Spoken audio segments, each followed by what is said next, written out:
Sebagai bentuk rasa syukur atas pencapaian usaha yang mengalami kemajuan, Imei Catering mengikut sertakan sejumlah karyawannya dalam berkurban. Kemajuan setiap usaha tidak pernah terlepas dari peran serta karyawan. Atas kerja keras dan dedikasi para karyawanlah usaha bisa mencapai sebuah kemajuan. Hal itu disadari betul oleh pemilik Imei Catering, sehingga kesejahteraan karyawan menjadi prioritas. Selain sejumlah bonus dan insentif serta reward bagi karyawan yang berprestasi, di saat Idul Kurban yang akan berlangsung beberapa hari lagi, Imei Catering juga tak ketinggalan akan melaksanakan pemotongan hewan kurban berupa sapi dan beberapa karyawan diikutsertakan dalam kurban tersebut. Hal ini telah dilakukan sejak catering ini berdiri. Awalnya, siapa yang akan didaftarkan sebagai peserta diundi dan semua biaya kurban ditanggung perusahaan.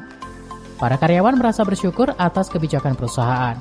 Karena dengan demikian, mereka dapat merasakan nikmatnya berkurban dan rencananya setelah semua karyawan mendapat giliran kurban, ke depan akan dilakukan umroh dengan sistem undi, agar semua mendapatkan kesempatan.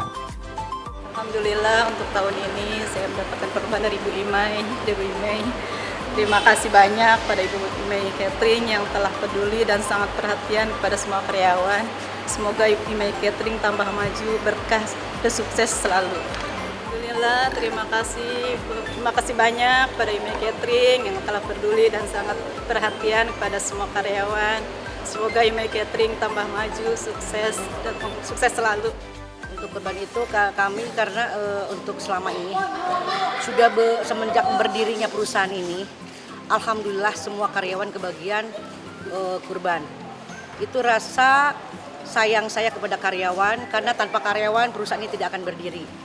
Karena karyawan adalah aset yang terutama di perusahaan ini. Rencana kita setelah semua kebagian kurban, kita akan itu umroh yang saling bergantian. Tahun ini bisa 2 atau 3 orang, dan ada reward untuk pas di hari ulang tahun perusahaan ini. Tim Liputan melaporkan.